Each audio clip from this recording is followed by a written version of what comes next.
Devin. Yo.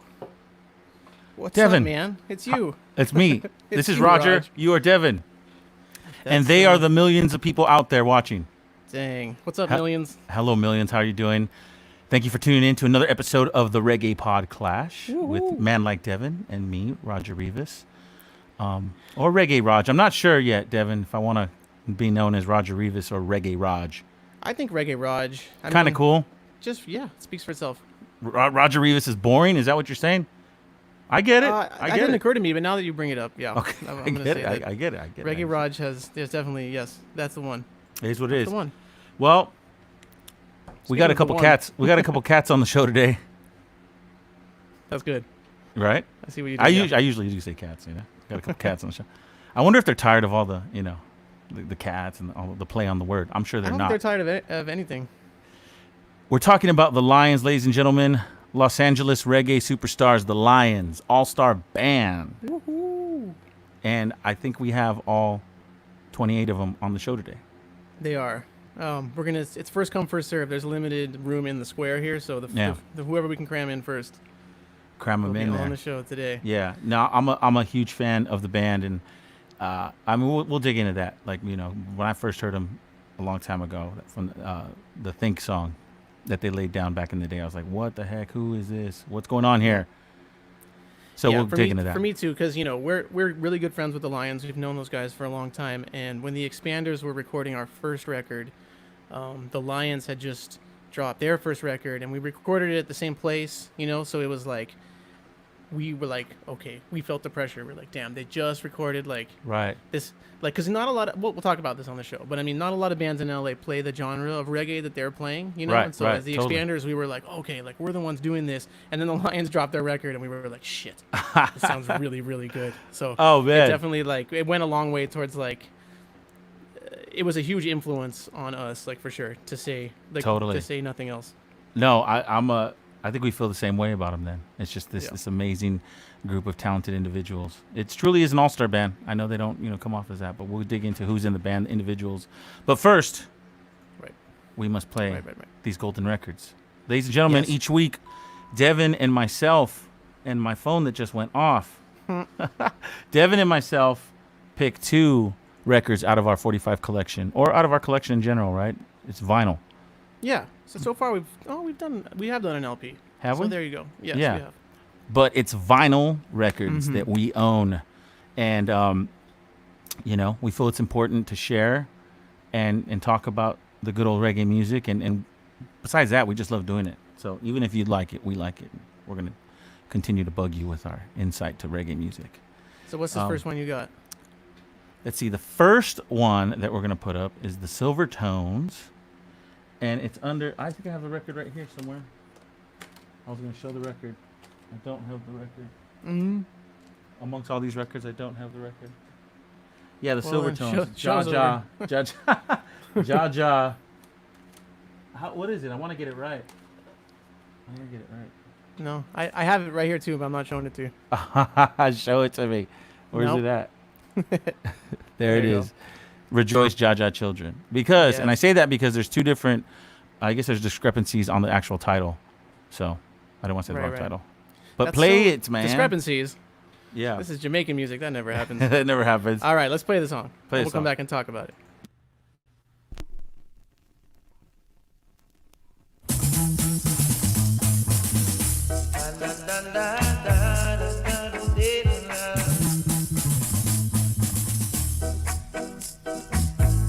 Jesus went into the mountain many years ago. His disciples were there, and he began to speak with new meanings, so very loud and clear.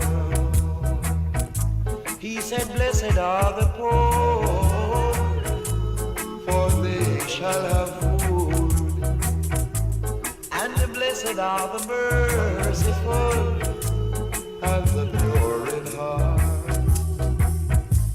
But there shall be no mercy for the prosecutor who lurks in the dark. So let us give praise, judge the children, let their soul be free, and let us have faith, judge our children, and our conscience set us free. So when we pray, we must pray for each other. What do we need but goodness and love for all our brothers, sisters?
Yeah, so first off, ladies and gentlemen, if you haven't noticed, we're playing the whole tune now.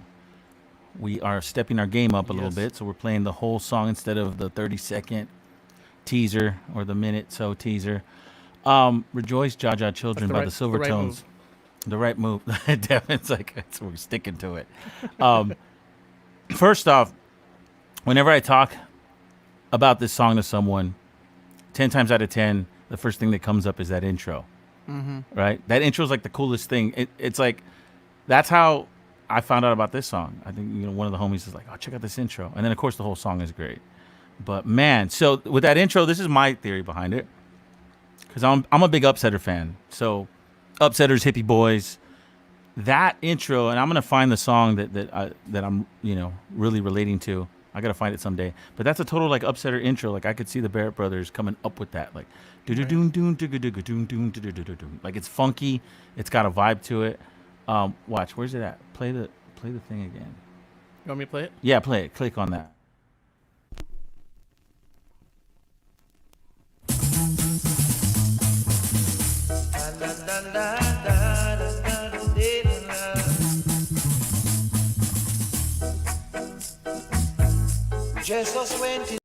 Nice. So it's like, it's totally different than the rest of the song. So like this song, when I hear it, it's kind of like it's really like a prayer, and that's kind of the vibe I get from it. You got this chanting in the background. The singer is just kind of just reciting words, not so much singing. And I looked up the actual individuals. You got Carl Grant, Mr. Keith Coley, Nathan Skyers, and Tennessee Brown. Well, of course, Tennessee Brown. Tennessee Brown's in the mix right there. And so I'm like curious because I'm like, did any of them, usually when you get a group like, whatever, you get a group and you like, they go on to be successful individuals. And in this case, I'm like, okay, the names I didn't really recognize. I'm not going to sit back and act like I knew, Tennessee Brown. Okay, well, you've been missing out. I've been missing out. Yeah, you're like, you got a big old collection of Tennessee stuff. But, yeah, because, I love the group. And they did a lot of stuff with Lee Perry. And it just sucks that they didn't have, at least one of the dudes.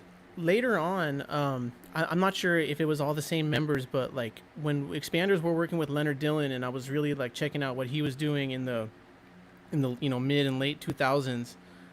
He had some stuff that he was doing with the Silvertones. It was like Leonard Dillon with the Silvertones singing harmonies. And like I said, this was like 10, 15 years ago. So I know that they were like around as of then, at least some of them calling themselves the Silvertones. Nice. Yeah. Yeah, it's definitely one of those bands that has the overall umbrella of a name, and then, because besides these four gentlemen, and I like to go to Discogs and pick out some info. There's like some other names in there.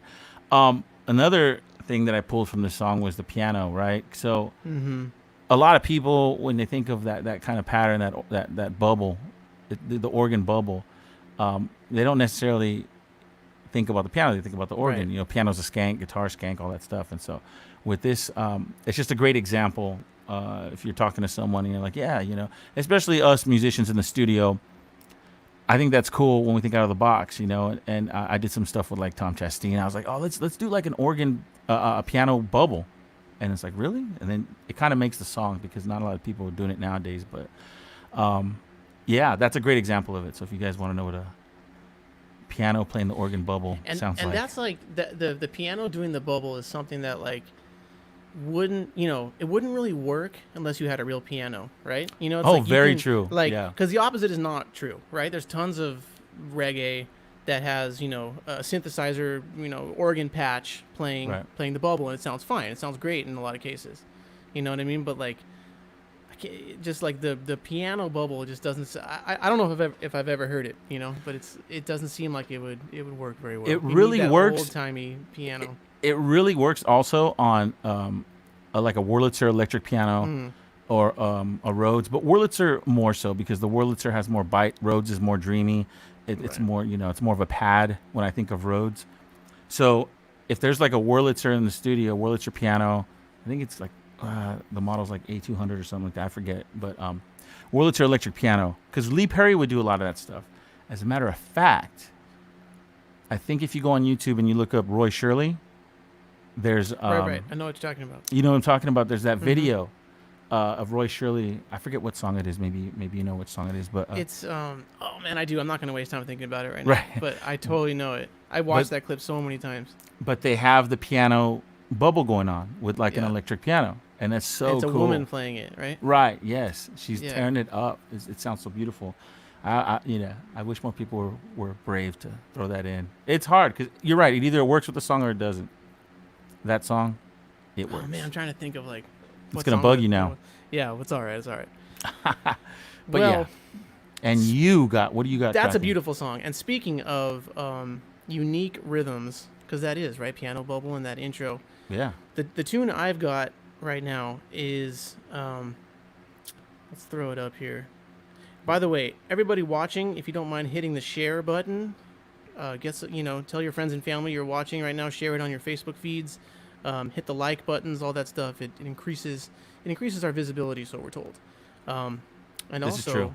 Yes. Algorithms. And if you're listening retroactively via podcast, because this is now available as a podcast, which you can download wherever you download your podcasts. Yeah. You can't see these graphics we have up on here on the screen, and so the tune I'm about to play is a song called "Warwick Hill" by the Versatiles. And I love so much about this song, which I'll talk about on the flip side, but I want everyone to notice just the rhythm of the song, what the band is doing, because this is, Roger and I have talked about sometime in the future doing a show where we just do nothing but play records and focus on reggae songs that have really unique rhythms that, are not your run-of-the-mill thing. And this is one of those songs where it's reggae, it's early reggae, it's 1973, but it doesn't fit into any real category for me. It's got that heavy emphasis on the downbeat that you can hear in songs like the original Duppy Conqueror, the Wailers Upsetters version, where it's like ding ding, that kind of thing. Blood and Fire kind of has the same thing. Blood and Fire, yeah, but I've never heard it done as well or as heavy as it is on this song. The Expanders tried to copy this on our first album. There's a song called "Follow It," which I believe you're playing organ on. And we tried to this was the blueprint for it. We didn't really nail it, but this is what we were going for. But if you just hear how heavy the band emphasizes the 2 and 4 on this song. So here we go, Warwick Hill.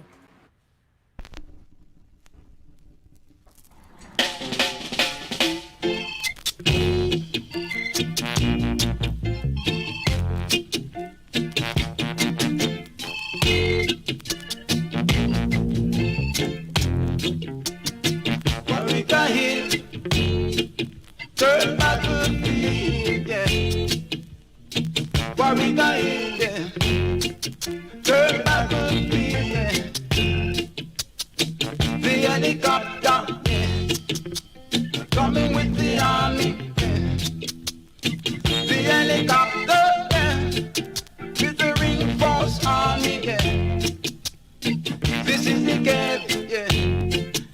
you've been searching for, yeah.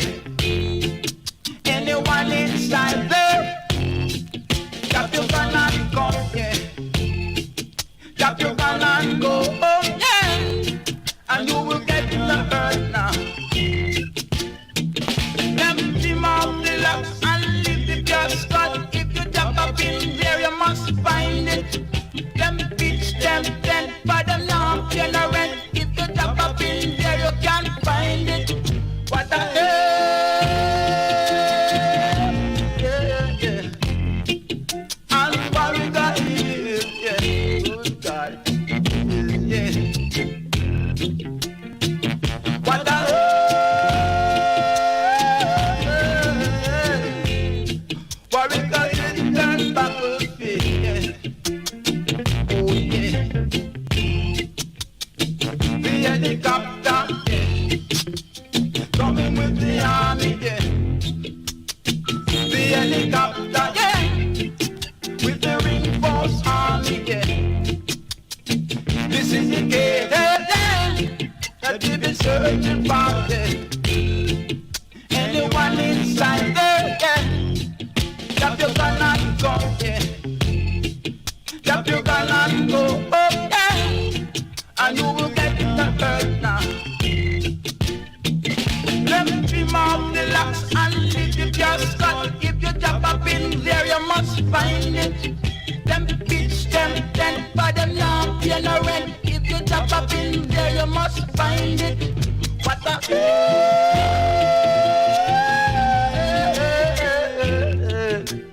unbelievable. Tough. Yes. So that's Work a Hill. If that rhythm is so heavy that even if you pick up the needle, Yeah, yeah. it won't stop playing. It was. It's insane. Yeah. Yeah, I guess the file got corrupted Everyone or saw it. something. Everyone saw it. Yeah, That's file- amazing. That's the heaviest crazy. tune. Can't It's a lift new up the magic needle. trick. So I have the first time I heard that was on this LP, various artists, Sufferer's Choice. This LP literally changed my life. I picked this up on CD in the late '90s at this record store in Hermosa Beach, and it's called Sufferer's Choice: Roots Reggae 1968 to 1973. It's on the Attack label. It was released in 1988. The reissue was, and it's just every song. It's like I was just getting into like early Roots stuff, and it's just like perfect compilation of early Roots. Like it's 68 to 73, but there's no like skinhead reggae on it really. It's all just like early Roots stuff, but with a heavy attention paid to like good songs. It's such a good one, and this song is on that. And they even have they've got great liner notes, like they write about every song, and they say a little bit about this song on here. It says, the Versatiles, at one time including the brilliant Junior Biles in their ranks, recorded Warwick Hill in 1973 for producer Joe Gibbs.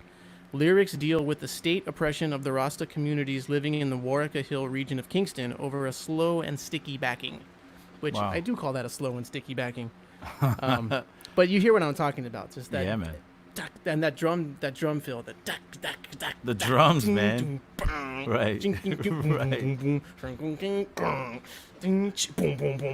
Like it's heavy, the bass, and I think it sounds like a baritone sax. If it's not, it's just like it's some kind of sax, like just playing the lowest note possible.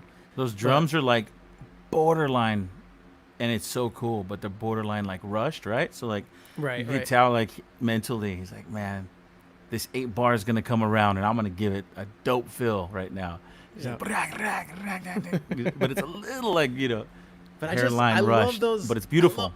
I love those rhythms in Jamaican music where it's just like they were just trying something different, you know what I mean? Right. And obviously they were always doing that. That's why the music changed so much. But like sometimes they would do it and it would create a new genre. It's like, okay, now we're all playing rocksteady or whatever. But like sometimes they would do it like that, and it's like, okay, no, we're like, calm down. We're not going to do that on every song. But like that would, right. And we're gonna entertain your idea. Yeah. We'll do it.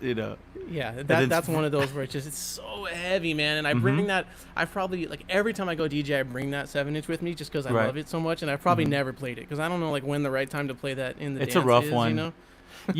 you know, it's funny you bring that up. I feel like, I mean, in a perfect world where we could go and throw a DJ night, it would be really cool to have a DJ night, but it's like all musicians in attendance. Right. because then you could play those kind of songs, and it's not about playing, some of the top 100 songs that are on the comps or whatever, and songs that people recognize. But in that sense, and I think everyone that's on this show today collects records. Oh, so- for sure. We're gonna talk See what I about mean? that. Like, And we know enough people, probably just in the Lions alone, to like make this DJ night you're talking about happen, which we of should totally course, do. yeah. And then that's what you do, right? Like, even when you and me used to DJ at Bar One or whatever, Yeah. we'd play some songs for each other. You'd be like, "Oh, check this song out," And it's not necessarily like a banger on the dance floor, but it's super Right. cool. Yeah. When you're mad at the people on the dance floor. Yeah. And You you're guys, like, you know it's what? like, you don't want to Take dance? All right. Yeah. Okay. You're really not gonna want to dance here.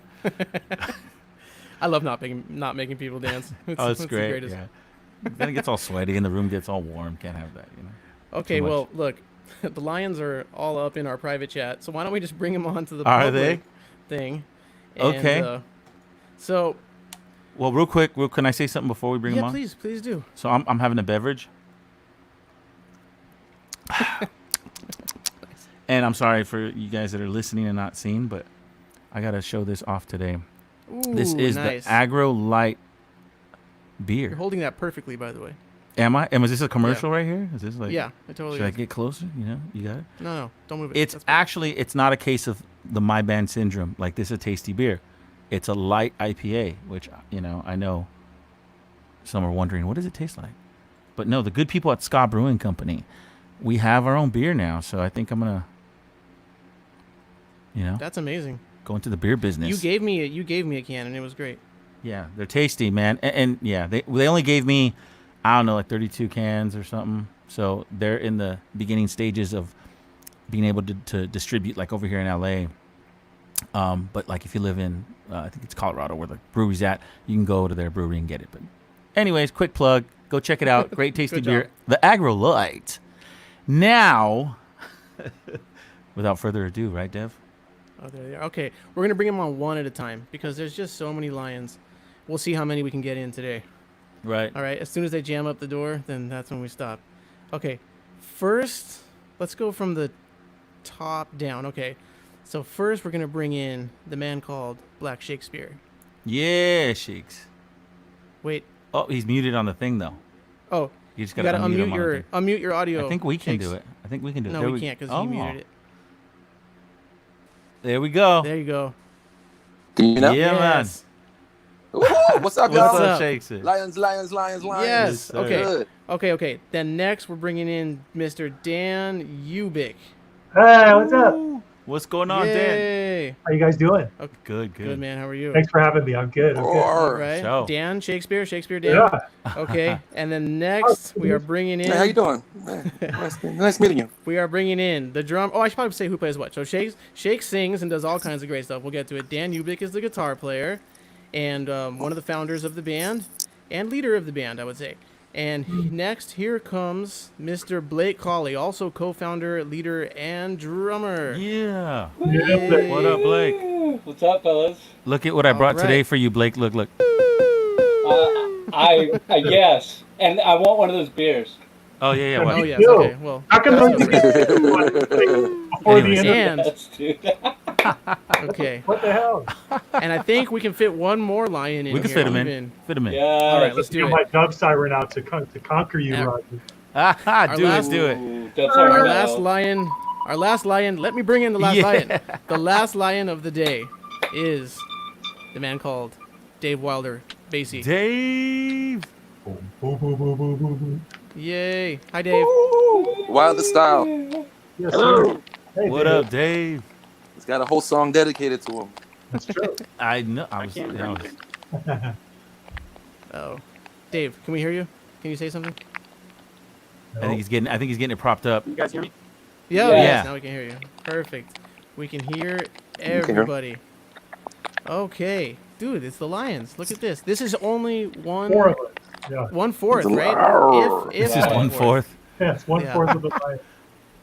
Man, Lions have a lot if of there people. was no latency in these things, this is how like we just band rehearsal can go down. For real. Seriously. Yeah. Yeah. They'll figure it out eventually. Yeah. Cheaper One of than these days them, they'll Roger. figure it out. Right, exactly. There you go. Yeah. Dave, you'll get it. It looks great. Dave, I think you look amazing. Yeah. You You look guys great. are handsome There you gentlemen. go. I can see your bass in the background. Thanks. Well, now that the Lions are here, I Thanks want for to take having this us on. moment. Thank you guys. Yes, thank you guys for being here. So we're celebrating Yeah. many things. There's a new Lions release, Yes, which yes. I will shamelessly brag about being on this one. Crackling. as, Yeah, uh, man. Yes. Woo. Sound good on it too. Yes. Mhm. And for the first time, it's you and Todd's first record that you're on together, right? Wow.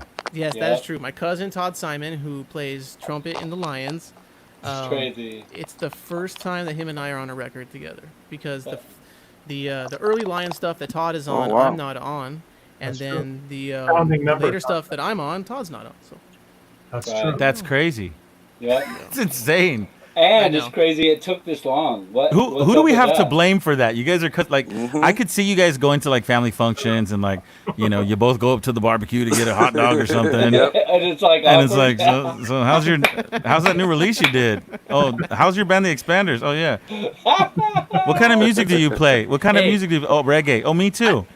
Right. I might have told this story on the PodClash before. I don't know if I told it, but real quick, like the we did a gig. I hadn't seen Todd in years, like so long since we were like young. Like since I was like 8 years old, and he's older than me, so he was probably like 12 or 13 or something, 14, and we hadn't seen each other like since then. And so now I'm in like my early 20s, and Sergio and Blake and Dan Hasty put together a band to play at the Scotland Wow. Yard pub, just doing Studio One covers, and they asked me to come play Right. guitar, and we didn't do like a rehearsal. We didn't do anything. They was just like learn these 30 rhythms, and we'll go play Scotland Yard style. It'll be fun. And Right. so we all showed up. There was no sound check. There were a million people like on the Totally. stage.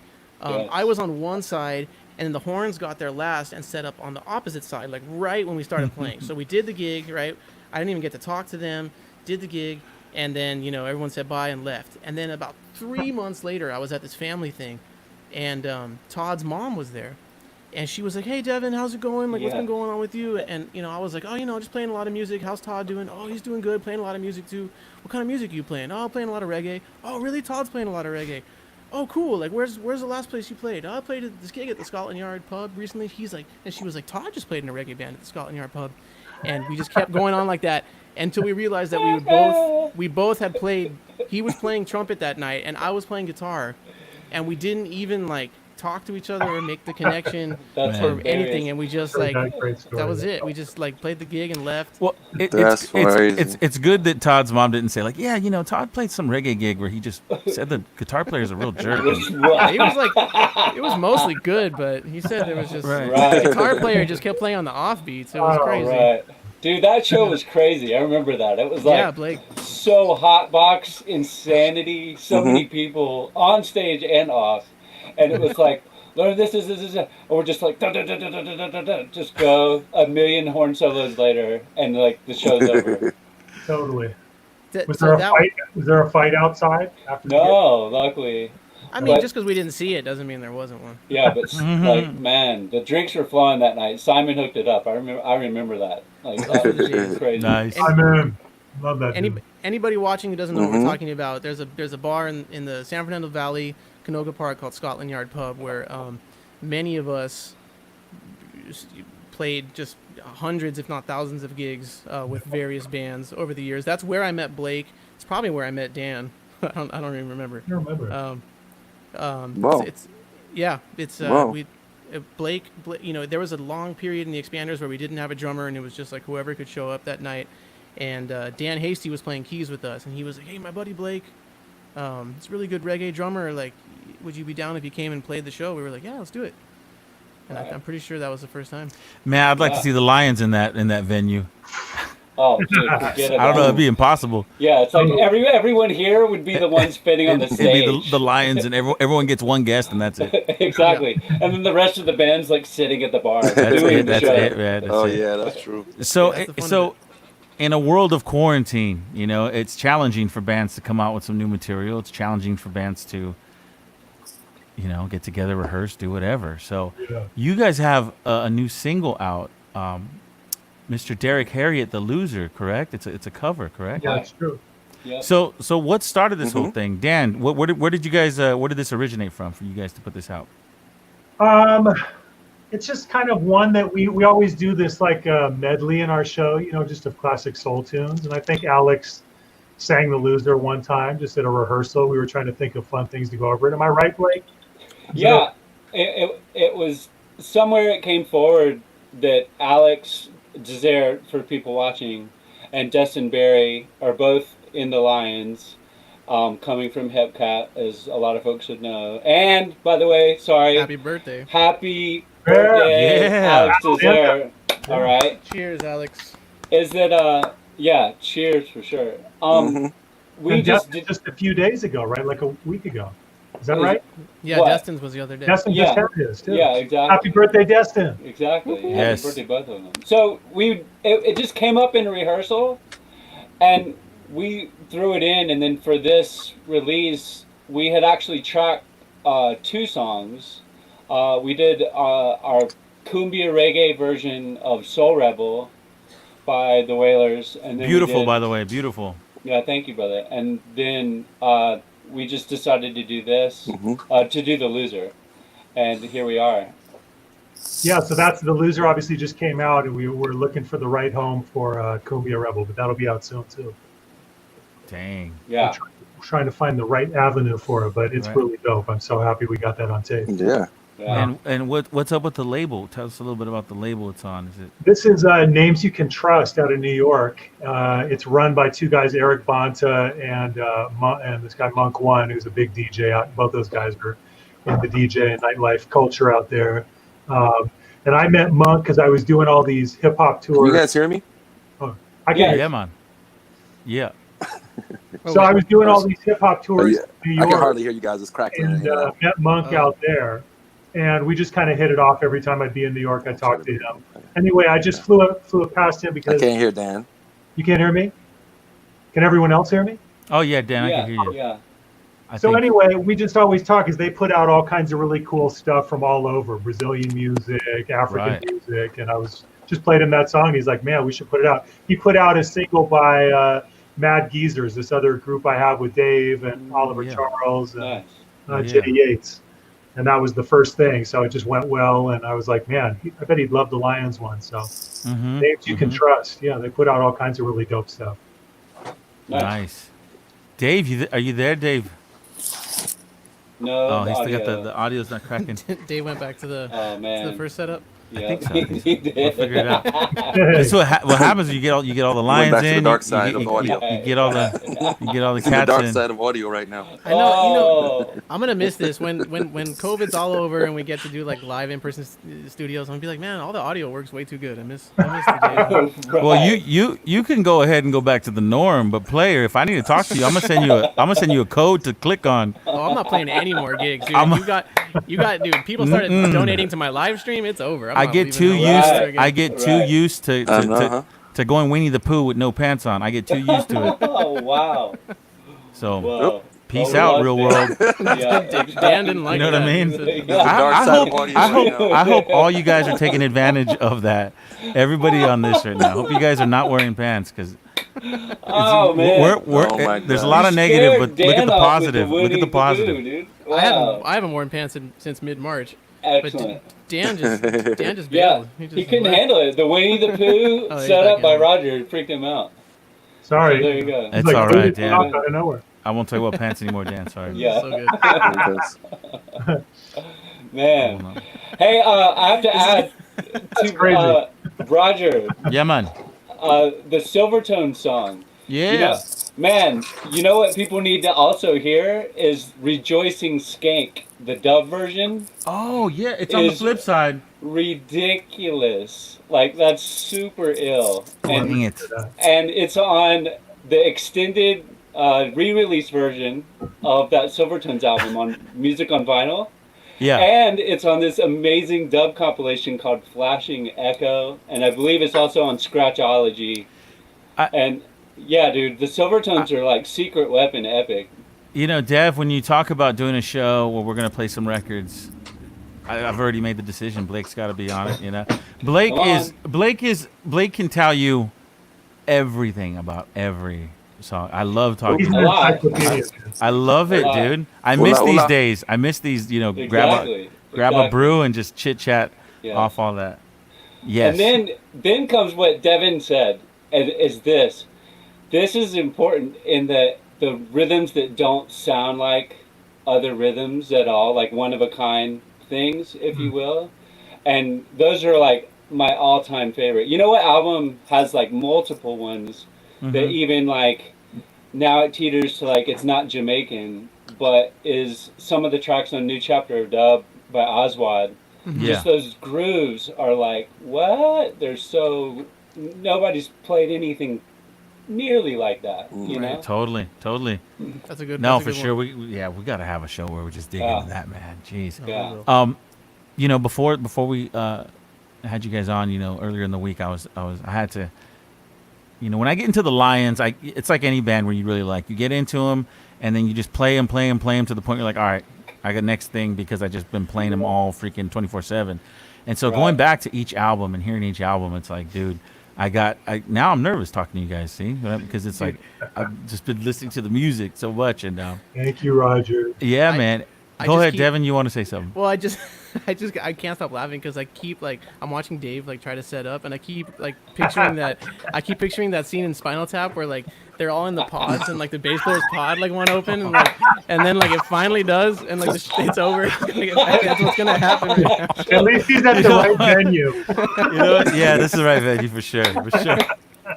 Right We when it love starts you, working, he's Dave. gonna be like, it works, and we're like, all right, That's well, all we it's were 9 at. o'clock. It's 9 o'clock. We love you, Dave. Gotta run. It sucks because Dave's got the most to say. He's the funniest one. He's got the Right. sexiest True. voice. Yeah. And, Yeah. He was the only one I wanted to talk to, really. He's All you really guys the only know. one. I brought No, you guys but- on to talk to Dave, and now Now there's But- tears. But once, I mean, I can go into a bunch of specific songs, and I will.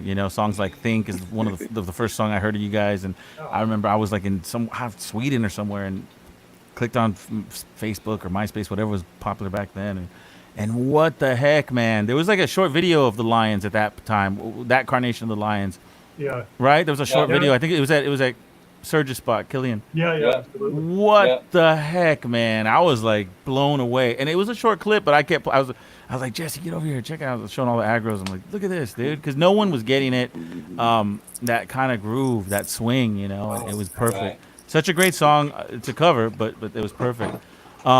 But ultimately, speaking of the last couple seconds of a session too. Didn't we record that Oh, dude. 12 minutes to That- spare or something? That was crazy. Okay, the story is this, and it won't be a long Blake one, is we literally, it was like, hey, we're going to do 12 p.m. to 6 p.m., period. And we're going to, cut this song by Dan and this song by Todd, and then we're going to improv a bunch of stuff. And so we, knocked out a couple pre-produced things, if you will. Then we improvised a ton of stuff. Literally, it gets down to the last 30 minutes, and Todd Simon is like, hey, we got to try to cram a version of this in. Everyone in the whole crew knew the original enough to be like, okay, how do we want to do the original, the top, blah, blah, blah, okay, form. And Todd's like, I'll cue this, I'll cue that. We had enough time, like Dan said, literally 12 minutes, record one version and hope to get it. And the clincher of this is, after that day, I think it was Ubik and Hasty and Davey maybe are all going out on a hip hop tour. We can't get together for sure for another month, but Ubiquity's like, yo, we gotta get these tracks right now. And it was this close your eyes, hope for the best situation, and we nailed it. And it was like at Is that good 6:02, energy? yeah, we're like, we got it. And then after that session, that first day, we tracked no kidding, we tracked 6 to 7 tunes. It was Wow. insane. Yeah, it was Wow. We did that whole marathon. record pretty fast, and then just Yeah. opened it up a little bit. But that's it. Yeah, but it was total Hail Mary. Total Hail Mary. It sounded so. yeah. It makes sense because it sounded natural. It sounded like you guys were Thanks, just Rod. really feeling it. Speaking of the covers, the Clash tune, man, Shakes. Can you hear me, Shakes? He's there. Are you there, Shakes? I see you Shakespeare. smiling. Shakespeare. Oh no. Shakes. Give me a little. Give me I a little. can only ins- hear Blake oh. and Devin. Oh, really? Ah, Okay. you're like Roger's out. Roger's out. Okay, well, Once in a Roger, you while. tell me what you want. I wanted to what ask you wanted Shakes. I wanted to ask Shakes a little bit about anybody. touching on on the Clash tune, Magnificent Shakespeare. Seven. Yeah. Roger wants to know about the Clash tune. If you could touch a little bit on Yeah. the recording Magnificent Seven. Yeah. of that one. Magnificent Seven. Oh, I can't. All I hear is Shakespeare recording of the album. Okay. Shakespeare's new album out now. Why don't you I'm try? in He can't hear I'm in you. the what you call it now. I'm trying to go see if I can get online. Okay. All right, Okay. we'll come back. We'll We'll come back. So It's so basically we'll shoot. like Okay. that song. Okay. It was, you know, it obviously started as a Jamaican tune, and then the Clash did their version, Right. and then they did their dance version that came out later on the 12-inch, you know, Magnificent Dance, which is kind of what we modeled our version after. But just wanted to bring in more Jamaican elements. So it was like, you know, went from Jamaica to England and then back to Jamaica via us Californians. Nice. I mean, the video for that in a world where you got your peers and what are the common ideas you go through? Let's shoot a video. Yeah. I don't know. Let's go outside somewhere. Let's be in a cool car. Let's do something. That video was like next level proness, man. Well, that was Ross Harris right there. Exactly. Video. Yeah, It Ross just was did the a man. beautiful job. Thank you, Ross. That So- was, And we still, it's like it got, when they released, Stone Star released a little clip of that video on Twitter. It was the most Twitter likes or whatever. I don't do Twitter, but the most Twitter likes they'd gotten at that point. jeez. The most. A lot of people really liked it too, which made me happy. So Yeah. it's a that was beautiful great. video. Really good Yeah. job. Yeah. Yeah, you guys did it justice, like tenfold for sure. Thank you, Roger. Thanks, man. Now, as I was listening to all these albums, I'm here thinking, okay, you got such a big group. What's the process like? You know that you want to record new material for an album or whatnot. How do you go about that? Because you got so many heavy hitters in the band. Usually a band has maybe a couple of stars that kind of wear that hat, the songwriting hat, and everyone kind of just follows. But you have all these alpha songwriters in the band, I would imagine. So how does that work with a band like the Lions? I mean, as far as songwriters, our first record was all instrumentals mostly, except for the one song that Shakespeare and Alex and Destin were on, and Noel, the one with Noel. So those were like Todd wrote the Ethio Steppers one. Like our first record's kind of an anomaly because Todd was arranging and writing lots of instrumental stuff. I wrote a few, and I can't remember what else. It's a long time ago, that first record. But since the second record, This Generation and Soul Riot, it's been kind of a mixture of like songs that, like Dave and Blake and Dan Hasty or Destin, whoever's playing keyboards, sometimes we'll just like write rhythms and Shakes and Malik and Shakespeare and I would just have sat with it to see kind of what we'd write over the rhythms. But a lot of those songs on the second record were Malik had already written one, Shakespeare had already written one, I'd already written one. As far as like lyrics and things, like the three of us are kind of the lyric writers, but the band, Nice. Soul Riot. So what I was going to say is Soul Riot is like we did all the rhythms first and just see how we'd write on top of it. So we did it that way. We kind of flipped it. Yeah, it's weird because like the very first record, Roger, was such a crash course of two exact things. Was like the pre-realized tunes that Dan and Todd had, and then a bunch of improvs that we came up with, and then come to find out as we went down the road and cleared that record, there was like maybe 2 or 3 rhythms from the first album that crossed over to the second one, This Generation, which is our first on Stone's Throw. Right. And then it was at that point that like Dave and I would meet with Dan, and it was really like the three of us to strategize like, hey, let's create a rhythm in this style based off of like one of our favorites. But the whole time, for sure, Dan and Dave and I have been crazy aware to not have things repeat across the whole catalog. So it's interesting on like all the references of what we were ever drawing from individually or collectively. And then came things like Malik's song "Bird on a Wire." Malik has had that song forever, Right. and so we knew to have that outline to go and track that rhythm, Yep. and etc. And then came stuff that we just came up with, and then the last record for sure. The bulk of the songwriting stuff was Dan and Shakespeare more than anybody else. So it's just really like point of arrival. Yeah. But like the four guys right here actually kind of serve as like the biggest writing influence in some Nice. capacity. With Dan, like Dan and Shakespeare really Right. guiding it. But Dave and I are always nerding out drum and bass wise to like make sure that we're doing some groove that we haven't touched on yet, you know? Yeah. I mean, Shake's got like a second. Yeah, Oh, no, no. It's too much. It's too it's so much. good. Oh, I like that. Oh, he's gone. I can hear. Can you guys hear me? Yeah, man. Perfect. Damn. Oh, shoot. We done part of this party. And now you can't- Dave's gone. Look what you did. For everyone listening on the podcast, we are having fun with the ins and outs of everyone and the This is- interface that we're using today. Okay, So well, that's what we're laughing Reggae at. Hollywood Squares right now. It is. The Reggae Brady Bunch. Shakes, now that you can finally talk, how do you respond to all these wild accusations against yourself that Dan and Blake have been making? Now you get a chance to He's mean. rebuttal Yeah. the mean He's accusations, mean. I might He always say. outdresses everybody. It's unfair. Right. Well, now that we got you on, one of the questions I really do want to ask for. Do we have him on, though? Do we have one? Yeah. Go ahead. Shakespeare, you can hear me, huh? Yeah, I can hear you. Okay, cool. Okay. So for the listeners, there's a lot of people out there familiar with the Lions, but you're related to someone. Michael Jackson. Oh snap! The way you make me feel. I just had to go into it. Or I thought we were David Lee Roth. Oh snap! Oh my You got it.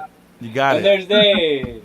You have to. You have to. Robbie Shakespeare. Robbie Shakespeare, man. Yeah. The legend. Yeah, the legend. Oh man, so it runs in the blood, right? The reggae music. I don't know. How long have you been? I can follow. Have you been listening to reggae since you were? Yeah, I mean, The kid, I was born in Jamaica, so I came in when I was 8. So I've been listening to reggae for like my whole life, you know. How'd you get linked up with these cats? Oh man, that's a crazy story. I've known, well, Dan for like over 20 years. You know, Dave too, Davey. I think when we got together as a Lions is when it's Todd Simon again. I kind of heard you guys say Todd. Oh yeah. So, yeah, Todd. He invited me to the. I think it was the first show, right? We played at the Opening for Santa Auntie Monica. Really? Opening for Auntie Balas was our first show at the Yeah, that was our first show. The Troubadour. Exactly. There's a I had like Am one I on? song or something, so I'm glad I did. Yes. That was it. I hear Dave, by the way. Dave, Very we good. heard No you. way. Whoa. Yeah. Yeah. Oh my God. Yeah.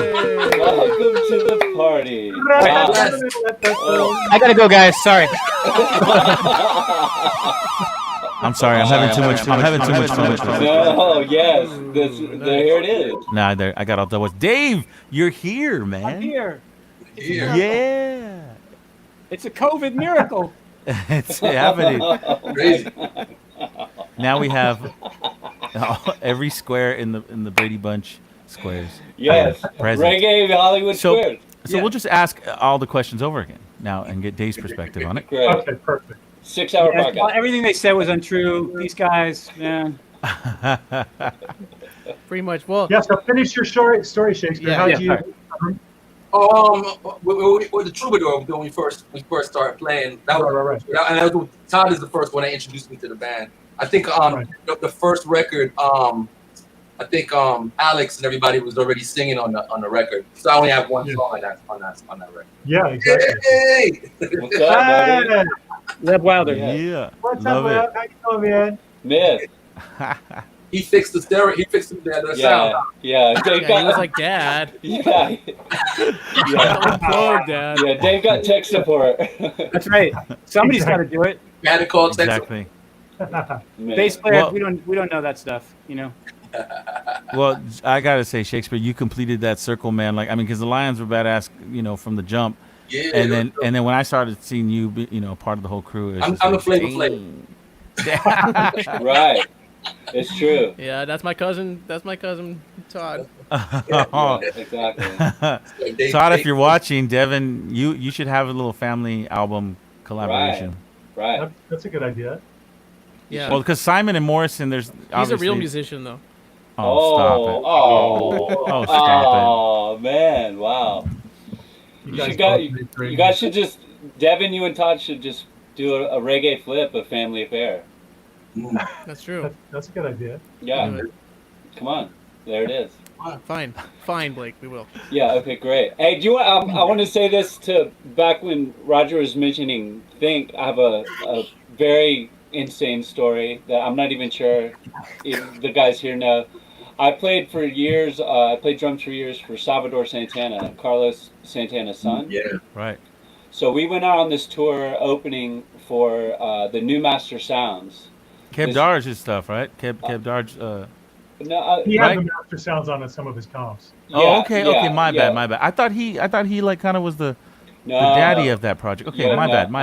I could be wrong too. Yeah, no, he's not, and it's that Eddie. It's Eddie, Joe, Simon, and Pete. It's a 4-piece like instrumental, like breaks, organ, guitar, kind of funk They're throwdown thing. badass. Yeah, they're super incredible, and so we're like doing a 2-week run with them. We're maybe at like day 4 to 5, and we're all sharing a tour bus, so it was like all in, super crazy. So out the gate, we all hit it off, and mind you, this version of band for Sal included Eddie Felix on saxophone. Just Nice. Side note, and some other homies. Sweet bread. Exactly. So we're in the back lounge of the bus, bumping tunes and doing like a 1-to-1 swap, and everyone was getting along super great, and it was just all love out the gate. So now, a few days in, as you guys know, on touring, like when you hit it off with the band, it's super cool because you make like kind of new friends at that point. All right, so now it goes round robin, and I'm gonna play this version of Think, right? Because the Lion stuff had just been dialed in. I'd gotten the email, whatever. So here it is. The record had just come out, excuse me. So I play the song, and these guys all look at me like they saw a ghost. Because when we first met, I told them I was the drummer in this new reggae band from LA called The Lions. And I'm like, oh, cool. They paused it, like, pause it. You're the drummer of The Lions? Oh, jeez. And I was like, yes. And so they're like, dude, this song is blowing up like crazy in all the hot spots of like all the scene that we're in the UK. Like, what are you guys about? So, oh my God. Let me interject real quick. I'm going to go a step further. So when around that time, Agros were touring Europe, dude, kid you not, we saw at least 2 different opening bands, separate, different shows, cover your guys' cover of Think. Really? The same. I promise you, That's man. crazy. The same. So I can piggyback that. Like, I guess it just hit. It was like wildfire over there overseas. Yeah. And that's what they explained to me, like, man, you guys came out and like no one could figure out like who you guys were or what it was or da.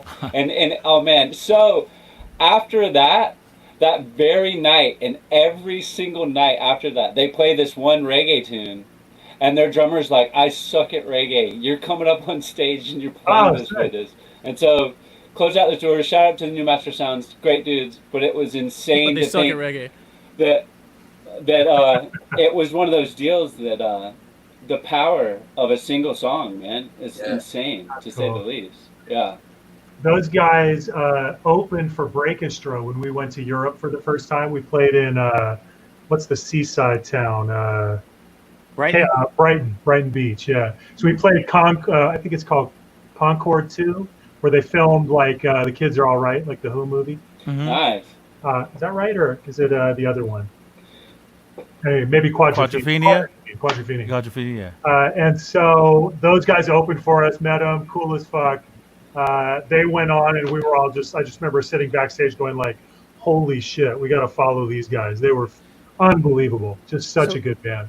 So you guys are Blake, you just touched on playing, some groups you played in, and you as well, Dan. So I was thinking, like, we should probably do this because so many of you guys, as well as being in the Lions, have been in so many other incredible groups. So I kind of wanted to like go through it real quick.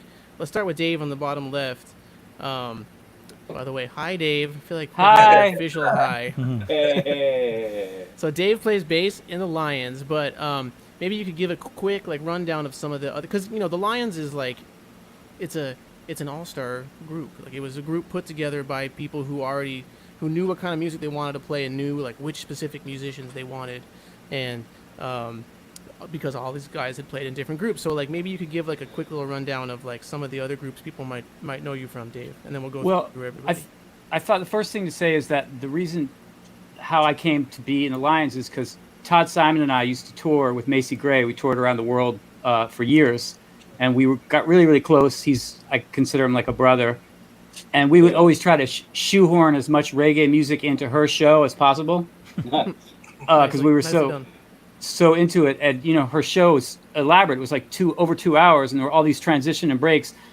So she was always looking for other music. So whenever possible, we'd throw a reggae rhythm in there, like the Telephone Love rhythm or whatever, like a Bob Marley rhythm, anything. So then we got back to LA and didn't tour anymore. Todd called me and was like, "Hey, I want to do this reggae project, with all the homies, with Dan and all, with Blake." So that's the reason, I hadn't really recorded any reggae like in that kind of a way. So it was Todd who called me up and said, would you be down? And I was like, when and where? Right away. Let's do it. So that's Todd and I bonded on reggae for a long time, like years. So Macy Gray, but then you've also done, like you mentioned, this was the Lions was some of the first reggae you did, but you've done some heavy hitting reggae stuff since then. Well, I've always loved it, and then just all of us playing around, you get to play with all different kinds of people. Work with Ziggy Marley a bunch, which is always amazing. He's a wonderful person, and it's pretty fun to work with him. Yeah. In that work on music in that lineage. That's crazy. Don't be shy. Yeah. Just Ziggy Marley. Just Ziggy Marley and Macy Gray. I mean, Exactly. Me too. Well, Me too. When I moved out to LA, I wasn't planning to be like, I was a band guy. I wanted to be in a band, but the band I was in didn't work out, and I just started doing session work and doing all different kinds of stuff, playing with different people, and that's just where my career ended up. And then being in the Lions is like kind of the best of all worlds, getting to play with all my friends and play reggae music. It's like, reggae music is my favorite music. So right there you go. And then thank you, Dan. Thank you, Dave. And then Shakes, where you mentioned a little bit about how you got into the Lions, but what's kind of funny, what are some other stuff? Piggybacking off of what Dave just said, is that the first time when I met Todd, it was funny because I had just moved here, and I was doing a lot of music videos. Like, I was just like in everybody's music videos, and the first music video I was in was a Macy Gray music video. Right. Yes, wow. That's right. Yeah, I forgot about that. That's right. Crazy. So it was kind of trippy. So that was the first part of my deal with that group. So did I even know you then, Shakes? Can't even remember. You knew me then. No, I don't think so. Yeah, that was like 20-something years ago right now. Yeah. It's like the Devin Todd story all over. Yeah. Oh, right. Wow. Yeah. Well, Shakes and I we're both from New Jersey, sort of too, right? So there you go. Yeah. Crazy. Wow. Yeah. Trip. Nice. And then what have you, Shakes? I know you like. So what are some other musical endeavors you've done? I know you DJ and stuff. DJ. I did Ice Cream Truck. I got Yeah. I DJ a lot. I played in a few other bands. One band's called Cosmic Botanica, and the other one is called Legal Tender, and that's with my man Tarak and Josh Wan and all these guys. So yeah, I've been doing that too a lot of producing, like making beats and stuff. So yeah, Nice. we do it all. That's how we got to keep doing. Just all Absolutely. of it. Just touching on that before we go to Dan. Yeah. It's so funny because he says producing, and I really just look back and I go, well, there's like every square is like in a studio. Right. Like everyone's a producer here, and it's like it's not just that producer, but dope producers. Everyone in this. Right. Everyone in this. Right, you got to do everything now. Yeah. You have to. Yeah. You got to have your own podcast. Right. Yep. Yeah. Exactly. Nowadays, yeah, you gotta do it all. You gotta just Yeah. Even now, like when it's so crazy and there's not that much work, like what do we do? This is like a crazy lockdown, especially Right. musicians, nightclubs Right. lockdown, no Crazy. tour. Right. I'm Yeah. about to start a podcast tomorrow. It's gonna be called The Other Reggae Podcast. there you go. Well, I mean, Right. it's not like truly a clash if there's no one else to clash with. So I mean, Oh, yeah. We don't know. Oh, here it is. Oh shoot! yeah. I'll be the first That's guest. fine. Hey, Devin, I hate to tell you, but I'm kind of co-hosting with Dan on his podcast. Man. So not to Right, cut, not to cut. I've been the We had a producers meeting have been, last week with the lawyers. Yeah, well, we the- figured it out. the higher ups Copyright, at all that Rootfire stuff. have really been pressuring me to do the show on my own, anyways. Read. Oh, man. Oh, wow. To continue with what you were saying, Devin. So I think Uh-huh. we're on to Dan now. Dan, share with us some of the bands and projects. I don't know. I'm always kind of pressured. I hate talking about myself, but so go check out danyoubproductions.com. Yeah. You can read all about me. Yeah. There you But I go. played with, just like a few. I guess I got lucky to play with De La Soul for a good like year and a half, 2 years off back and forth to Europe, and a bunch of fun shows with them. Got a lot of hip hop dudes I played with, and then the Lions, of course. I have Big Kane, what's that? Big Daddy Kane. Big Daddy Kane, yeah, Yes. Ooh. for a long time. But the groups I'm producing, like on my own, are obviously the Lions, and then we have this group called Night Owls with Dave and Blake and I, and one other guy who's a really good keyboard player. We won't mention his name. And then I have another group called Mad Keithers, and then I have a group called Connie Price and the Keystones. Yeah, Yes. man. Yeah. The Connie Price, I'll just jump in, man. The first time I saw, Oh, yeah. I started kind of collecting deep funk, but I was a super baby at it, and I was like, man. And then Sharon Jones was starting to pop off, and went and saw her live at the Knitting Factory in the opening band. Do you remember that show? Dan? Yes. It was Yeah. Connie Price, Keystones. And, I remember Dave was there. Oh, I was playing bass that night. Yep. really? Okay, Yeah. cool. I remember it was That was like, crazy night. You were playing bass with Sharon Jones, Dave? No, with the Keystones, with Dan. Oh, I see. Dance group, yeah. that was like the last time you could see Sharon in that kind of capacity room. Yeah. 'Cause it was like He was so it was like people knew about her, but it was right before everything was cracked. Like the boom boom was gonna hit. Yeah. Yeah. But That was I a great blown, night. I was blown away, dude. I was like, oh my gosh! And I started doing all the and then you had like I think I went and got that there's a 45 like on now and then or now and again Now and Then. records. Now again, See, right? I know I'm over here. I was like, oh, that's that band I saw, the opening band, it opened for Oh, yeah. Sharon Jones, and now I'm in a band with Dan, and he's on Yes, the sir. podcast. Funny, there's one funny short story about that show because all those guys had come out. I don't know if that was their second time because they'd come out and couldn't afford SIR. Now they, obviously at the end of her career, she could afford whatever she wanted.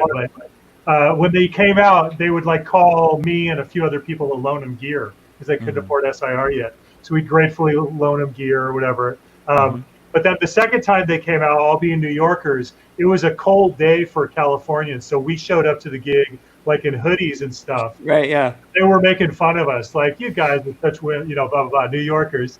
And then we came and saw them, I think, the next day, and they had all gone to the beach and were sunburned as fuck, and like tons of pain. And I was like, you get instant karma for that shit talking about our cold sweatshirt. You forgot to wear sunscreen at the beach. Yeah, should have kept that sweater on. Yeah, it was pretty good. Exactly. Californians and New Yorkers. It's a totally different thing. All right, and then lastly, we got Blake. You mentioned a couple of the other things you've done, but tell the people some of the musical projects you've been involved with, including another reggae band from Los Angeles you may or may not have played with from time to time. Exactly. Yes, I'm currently the drummer in the group Arise Roots. Shout out to those guys, of course. Yeah. Forever. And it's crazy to think about when I watched the episode you guys did with Kareem and Robert, obviously, and I remember a Lions show where the Lions were supposed to open for the Mighty Diamonds at the Santa Monica Pier. I remember this. And like 2 days before, the Diamonds don't get their visas, so they bump us up to headline, and then they last minute grab Arise Roots to be the opener for that. That's right. And then sometime in that same year came something at Bordello in downtown. I remember seeing Arise Roots for the first time down there.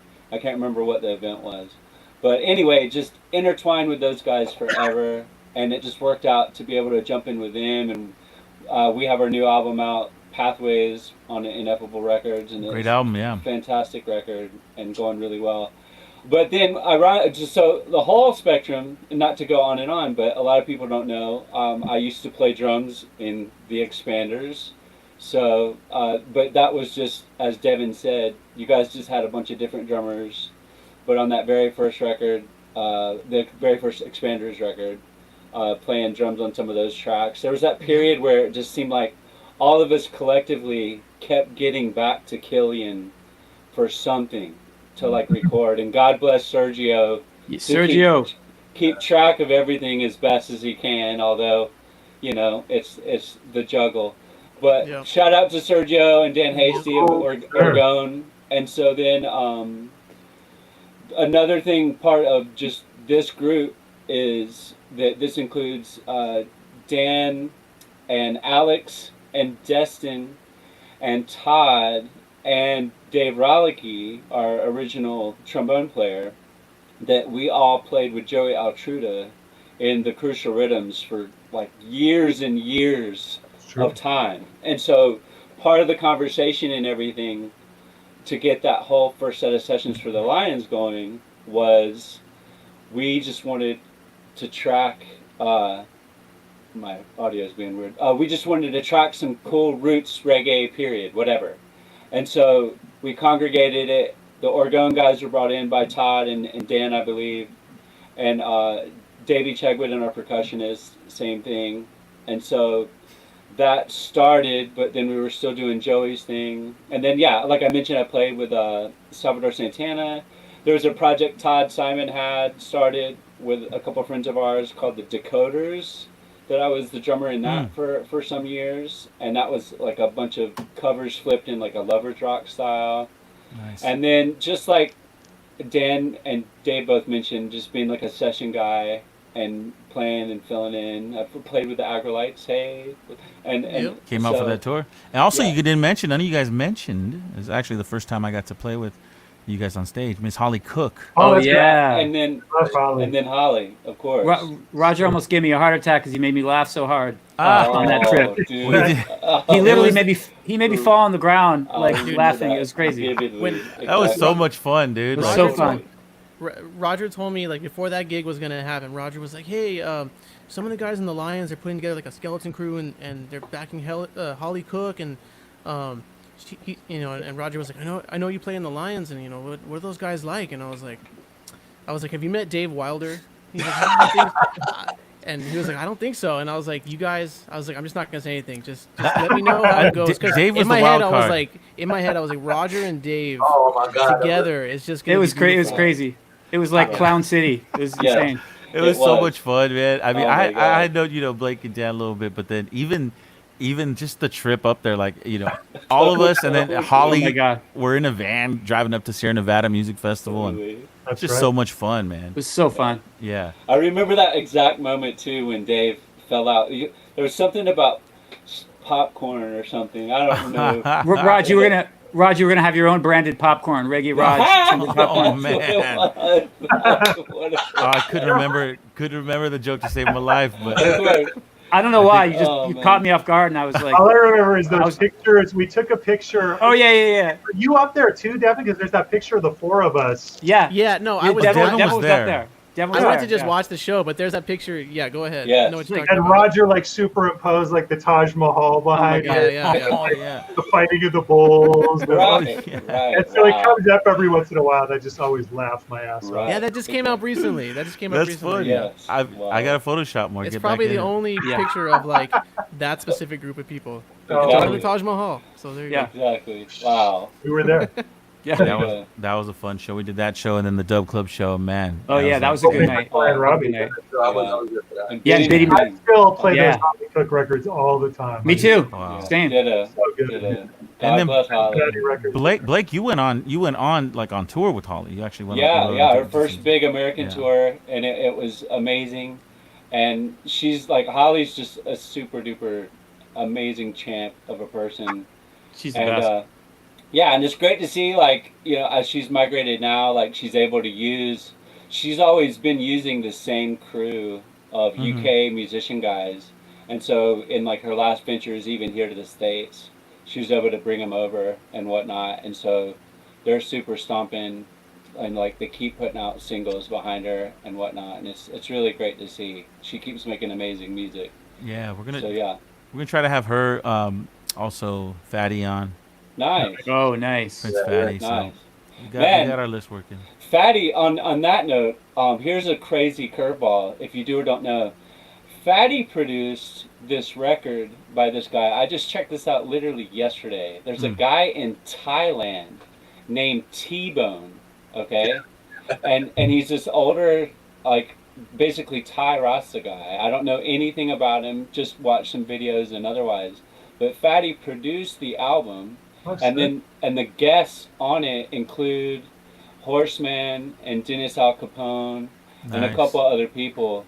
But dude, these tracks, it's like that sound that Fatty has and like that Holly has with the stuff she's done, it's that same thing. But what's insane is some of the songs the guy's singing in English, but then some he's singing in Thai. Wow. And it works like perfect. So then of course the YouTube rabbit hole exposed me to these other Thai reggae groups that are doing it, and they're really after and appreciate like a real roots musicianship style thing of what I've found. I've just started jumping into it, but my point is that like it's a real thing over there, and I would imagine if Fatty greenlighted to even do it, it's legit across the board, you know. What's the record called? I just looked it up on Apple Music, and the only T-Bone is a Christian rapper. No. That's him. That's him? Okay. No. Yeah.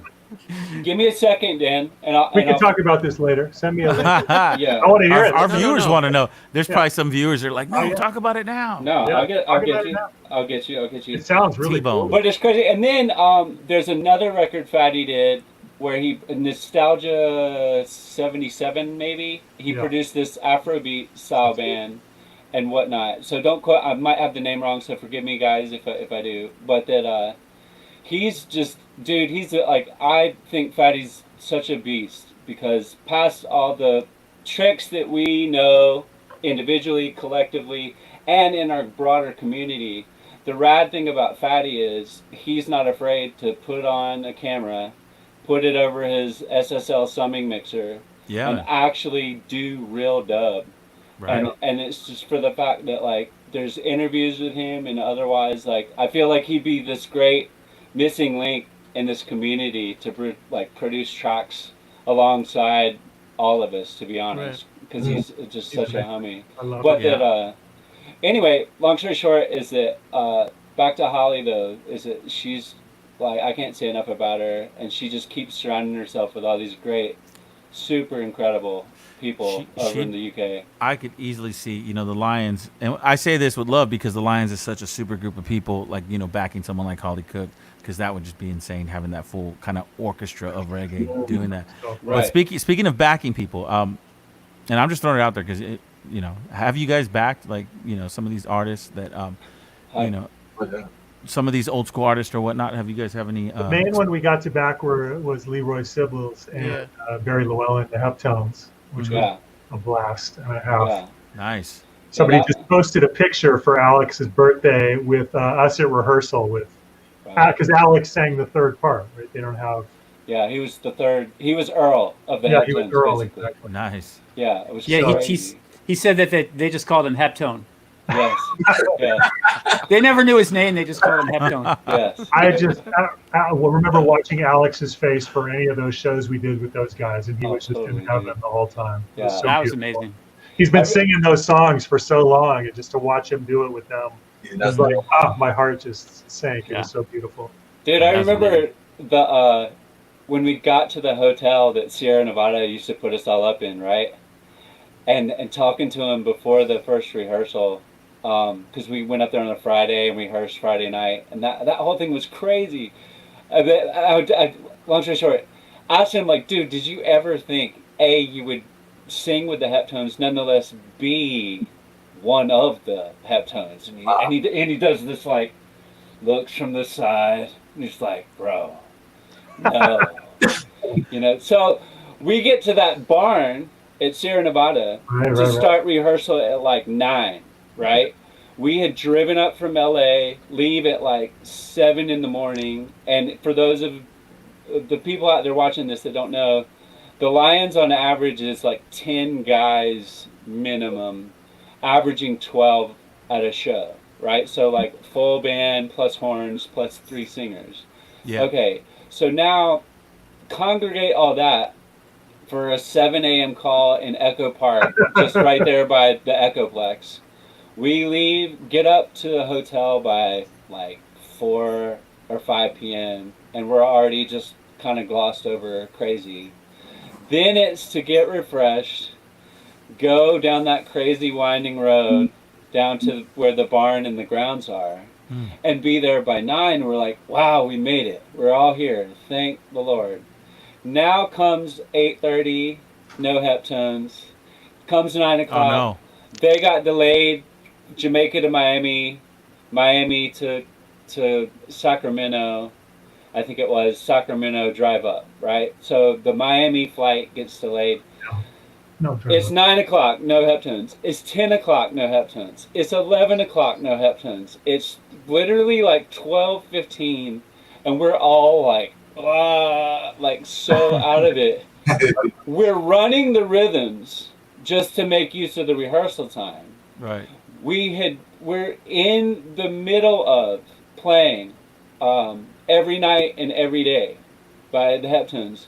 The door opens in the corner. Leroy literally runs, gets on the mic, right where we were in form. And you guys all know I'm a crazy form nerd. And he knows right where we are. We get to the chorus. He sings through the chorus.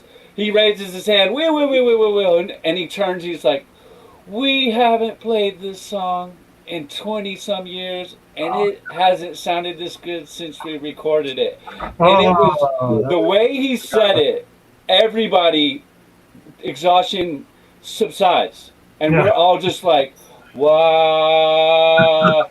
And we, like, next song, and like everyone in the room, if they were just friends or family or whatever, we knew it was going to be like a magical show to back them. And that next day, it was so good. And that must break, because we've all done it where you back up one of these major artists and there's that tension in the air. Right. Yeah. You don't really know what's going on. So that is just a total unique introduction to each other. Totally. And it's actually better, Yeah, man. And it was so good. And so we got to back them, like, what would you guys say, like at least 3 or 4 times, yeah, something like that. We did Ragamuffins, Long Bob Marley Day down in right, and the Dub Club thing. I did one with you guys. It was in with back in the Heptones, and it was in Santa Barbara at that. Oh yeah, Soho. Yeah, Soho. Yeah. Soho, exactly. I remember that. That was the weekend of Dub Quick at Dub Club. Right. All right, and so I'm going to be a nerd on all our behalf, and shout out to Dave. We're the next day playing at Dub Quick, backing the Heptones, and here we are, the Echoplex stage, cramped in, and Dave leans over to me, and he's like, while we're in the middle of the show, he's like, hey, bro, look over there. Flabba Holt is like dancing, watching us right now. And it's like I'm playing whatever we're playing, and he says this to me, and I'm just like, and this whole thing, like, I was just like, what? Couldn't even handle it. We finished the show, like, literally, get our stuff, get off stage, come around the corner down that little staircase, and there's the backstage. It's always crowded, but for whatever reason, and I know Dave remembers this, the only 3 people standing in that backstage were Flabba Holt, Scientist, and Style Scott. And it was one of those moments where my brain couldn't handle what I was seeing. Like, I felt like I was in this time machine. Like, what? It felt like all the liner notes of every album that we bought. That's like them outside the channel 1 just kicking it while they're tracking. Right. It was like, that was the look of it. And it was like, we can't handle this. We got to like put our gear away. And I turned to Dave as we get through the doors and I'm like, what are we doing? Like, I'm going to go right now and talk to all of them. And I already knew scientists, and we kind of collabed with him before, but I've had a lot of really great time hanging out with him one-on-one. So anyway, long story short, I got to hang out with Styles Scott and actually like reggae drum nerd out with him for like an hour. And he was so stoked, man, that I asked him all the right questions and whatnot. So it's one of those things. Devin was talking earlier about like interviewing Clinton Farron and like going as far as we could. I played with Expanders years ago backing Leonard Dillon. And it's one of those deals of like getting that time with people. I remember when we all, Roger, Dave, Dan, and I, when we backed Holly Cook and we opened for Biddy McLean and Sly and Robbie, and like, man, if there's like one person I know I wish I could do that with, it would be Sly Dunbar, because he's just, good God, he's tracked so much stuff, and we all know that and whatnot. But the thing about it, and I think Devin would add to this with Alton Ellis, is that there's these specific people, and Leroy Sibbles is a lot like this, where these guys not only remember themselves and their career as themselves, they remember all these other people around them and the components there, and they remember it so vividly that they don't put the ego star that they are in it. They're like bigging up all the people involved that were all the players in the situations. And I've seen as many interviews as I have, and I know Sly Dunbar is another one of those people that's just like marvelous like that. So it's crazy. You know what would be crazy as you're talking? I was just thinking, like, to get Clinton Farron and Leroy Sibbles together to do an interview, because they have so much in common. I just am thinking about this right now, like not only being from that like foundational era, but both being bass players who played at Studio One, who are also then like songwriters and lead singers. That's the thing. Clinton, like the songwriting and the singing is just freaking unbelievable. Unreal. And all the bass lines on that stuff, you're just like, dude, the tone is freaking just so raw. Well, we're going to be doing that, me and Dan, on our podcast. So. You know, I heard it here first. And I'm going to hand this off to Dave Take is that one thing about, with what Devin just said, one thing that was crazy about Leroy when we rehearsed with him and just saw him in person was, dude, you're thinking like, oh man, he played like the full up bass line for instance, like all these like Declaration of Rights, that's him on bass, da da da da da. When you see Dave plays as many basses, but he plays a Hofner, right? And Leroy loves the Hofners. So when he held it, and you actually see how tall, like football player big he is in height and just structure, and he's got these huge hands and fingers. So when he plays, it's just like, oh, dude, this is like a little toy in his hand. So when he plays this bass line, it just had this beef about it that was crazy. It's the same thing with like watching Flabba Holt play bass. It's to not just what are they doing technically, it's how it just sits in their body. And Family Man, he's another one, as you guys all know. But Leroy, for sure, it was just like, dude, he's gonna break Dave's bass right now, like straight up. What's crazy is he played my bass, and it was twice as loud as when I played it. Yeah. But he didn't touch the volume on my amp. That's crazy. Right. His thumb was like a pendulum. It was just like, there was so much force behind it. It was crazy. I've never seen. I can't even explain how he did it. It's nuts. I was gonna ask you, Dave, like as a bass player and just a great reggae bass player yourself, and then getting that opportunity to play with Leroy, who's one of the great reggae bass players. Like, do you have any like bass specific stories?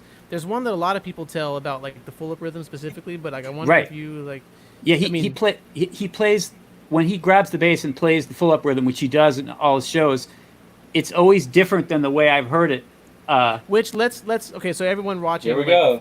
The full up rhythm is the you know, it's maybe the, if not like, if it's not the, it's one of the most reused rhythms in reggae. Sure, yeah. And it's a bass line that we all know most popularly, I would say, on past the Duchy, right, on the left hand side. It's boom, ding, ding, ding, ding, ding, bing, bing, boom. Doom, doom, doom, doom, doom, doom, You got to give so credit to that's a Jackie Matu too. Yeah, Jackie Matu so- is a writer in that too. Original is Jackie Matu, full up rhythm. It's an organ instrumental, and Leroy's playing that bass. So we've all heard that bass line. So that's what we're talking about. So continue, Dave. So when he played it was doom, doom, doom, doom, doom, ding, ding, boom. So that second note is different. Right. And I was really like, wow, that's how he plays it, you know?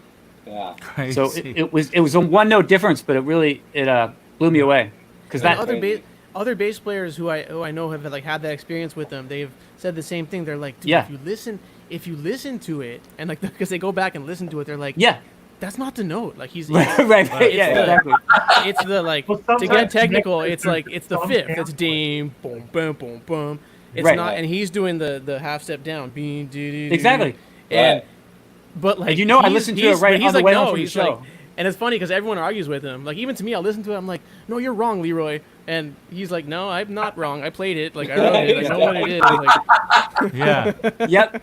Exactly. Well, That it's was more crazy. stuff morphs, right? So I mean, I think we've all been there to where we're playing a certain song for years on stage, and then maybe a fan or someone, or you rehear the original recording of you, and you're like, you're like, wow, maybe we're playing it slower, maybe we're playing it faster, maybe I'm playing my own lick different. And so totally, there you go. Right. Well, I don't know about you guys, but in the Lions, I had that experience because a lot of our records, we track them so quickly, just for efficiency, that we might not play the song at a rehearsal, maybe for another year or two, and then I go back to the record, like even after we've played it live for a while, I'm like, that's what I played? Like, I had no idea. It might be totally different than what I thought it was. It happens to me all the time. I don't know about you guys, but yes, ditto. I'm like, I don't remember playing that at all on drums. I don't even know how I did. Yeah. We did 6 tracks in one day, especially on the first record, Right. Like, Right. Happens to me all the time. I'm like, I don't remember playing clarinet. No. But you tear it up. You tear it up on clarinet, Raj. You always have. Right. Yeah. Exactly. One thing I'll say about Dave and Blake is we've done this a lot, is just getting these two up here, like with a click track or just playing it live to a room, even if we don't do it. It's always like, I know we're going to get a bunch of stuff in one day because they're just so on point every time and always come up with creative, killer stuff with me every time. So I get so much done when I'm in the studio with Dave Wilder and Blake Foley. Is there one you guys have that you've never even let the rest of the band listen to? Did you have any recordings that are laying around? Probably. I don't know. I haven't looked. Yeah. Actually, We must, right? There are a few, actually, for sure. Blake would know better than me. Yeah, going back to the first album. You know what's crazy is on the second record, there's the great song featuring Shakespeare so deeply, Higher Ways, More, or More, Higher Ways. That rhythm was from the first album sessions. Yes. And I remember somehow that batch of instrumentals got sent out, and now we cleared that record. We're in that like gray area of, are we gonna make another album? How do we make another album? And just shopping around, just trying to open any doors or whatnot. And I'm like, hey, we have these old rhythms, blah blah blah. Put it all forward, and lo and behold, that track was in there, and I put it forward to everybody. And it was hilarious because everyone collectively had no idea they even played that song. Everyone, not like me and Dave or Dan. Yeah. Every single person, like, we did that? Like, I don't even remember doing that at all. That's exactly right. Yeah, it was crazy.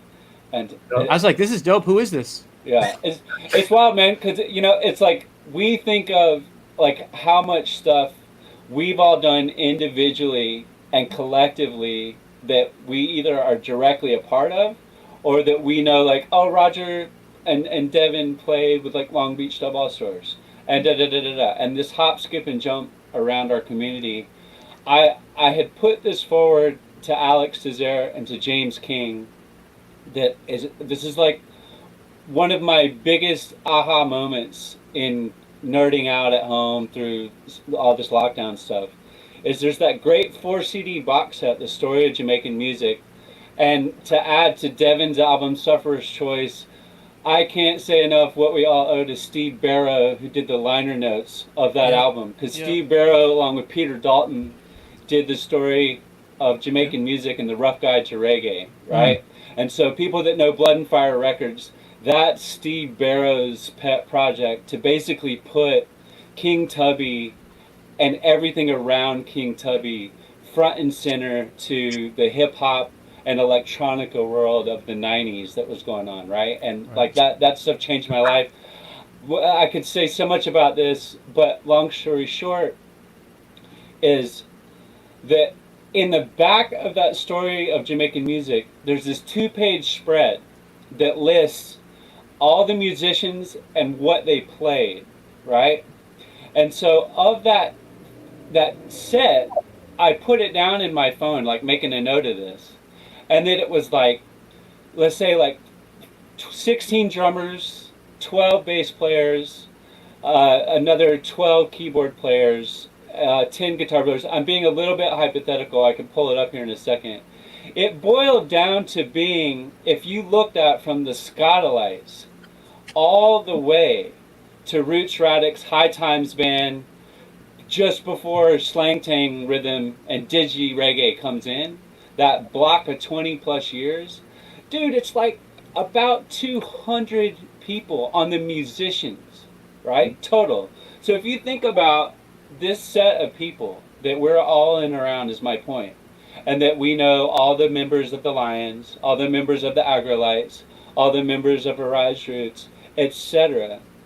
And we think about all that we did. Now you look at the number of albums that 200 dudes did, and this is, I was talking with Corey Kingston on his podcast about this, like the amount of music that those dudes played, and this is where I'm going with this, where it's vague to us. It was as time went on, I would start to understand why when people like us would go up to Leroy Sibbles or Jackie Me Too or a fill in the blank, right? Hey, this one track that you did, and they're just like, what? Like, I don't remember what I did at all, because it's like, oh yeah, well, for the fact that Sly Dunbar's recorded, like, I don't know, 200,000 songs. You follow what I'm saying here? Point being, like, we've all done quite a bit of things, but we got a lot of work to do, man. Right? Yeah, right. You can take what you will from that story. It's like, well, we got to catch up now. No, dude, what I take from it is I'm getting old and losing my mind, memory. You're hilarious. It's just my point is like how prolific those dudes are, and it's insane because like I think of like all of the guys right here, for instance, just for as long as I've known everybody, to like just drop like magic gems on me the entire time of 20 years, you know what I mean? Where it's just like, hey, have you heard this? Have you heard this? Blah, blah, blah.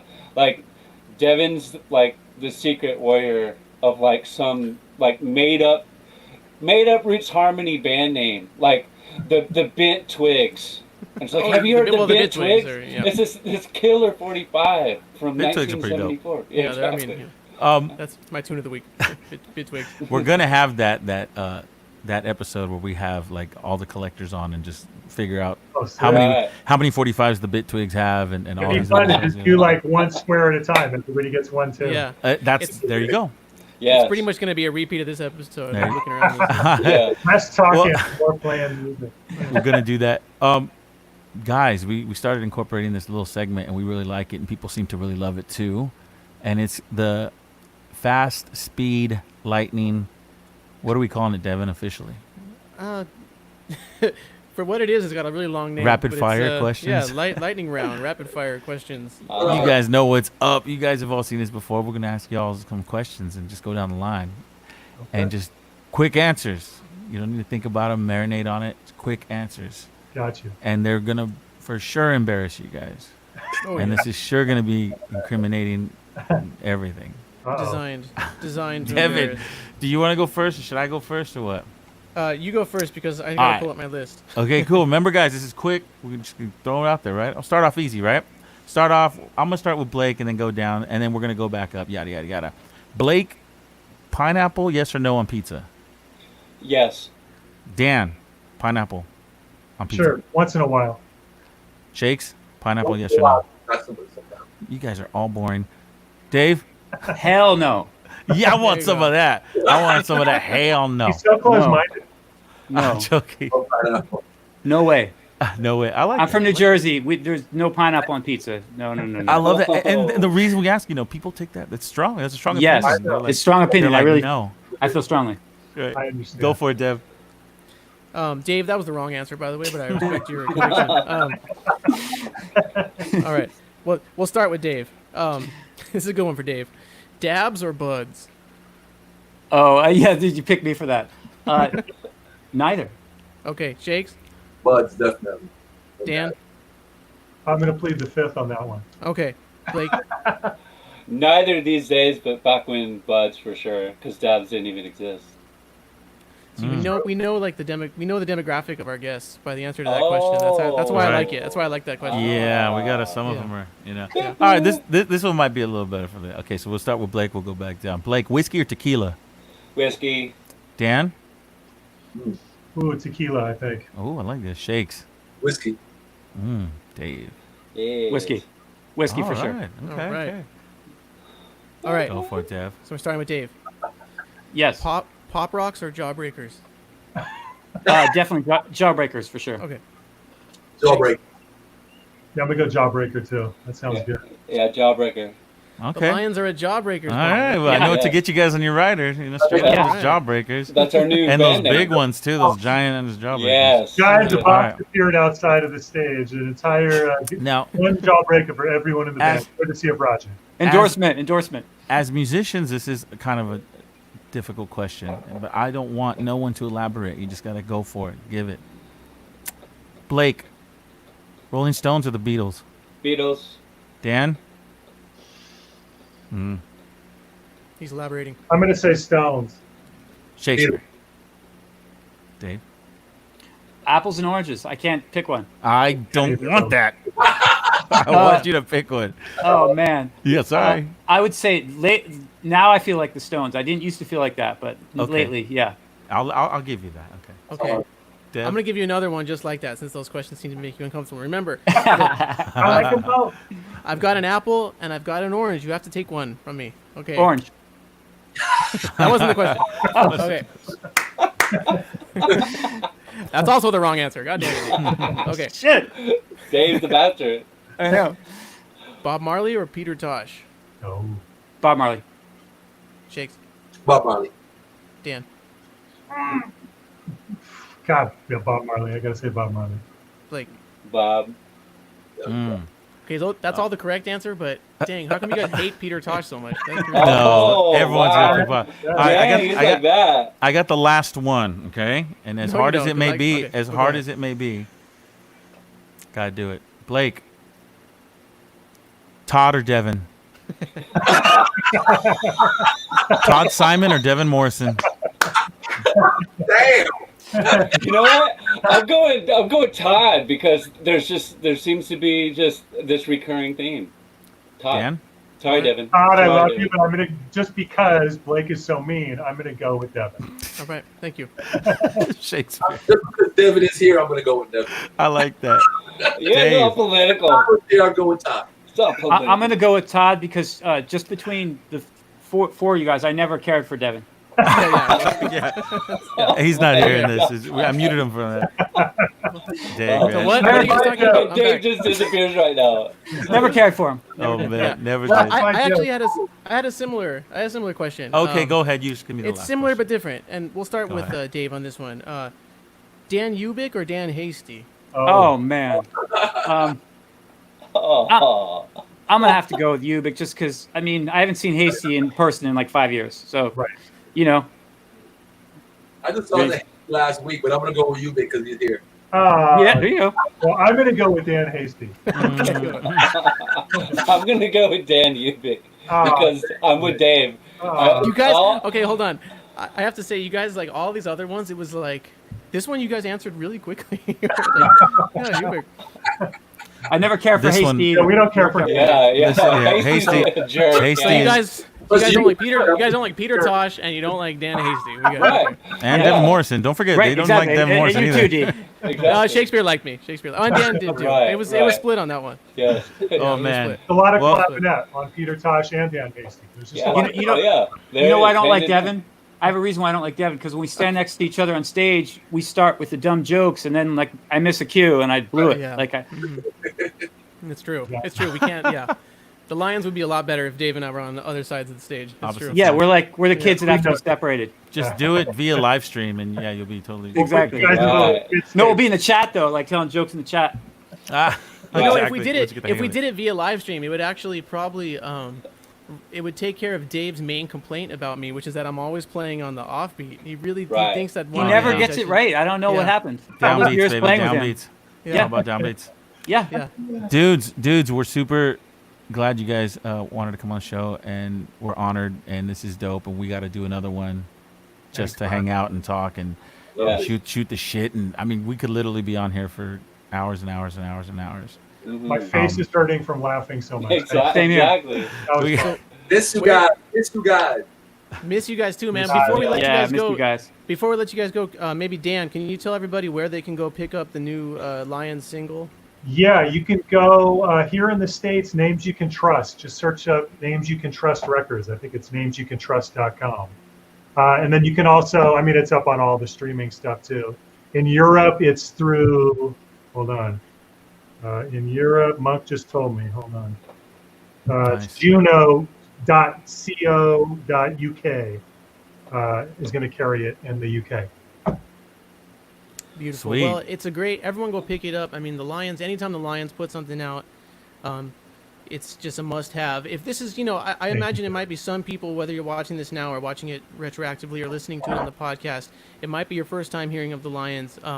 And I almost envy you because you have a bunch of great records, a bunch of new music for you to go check out.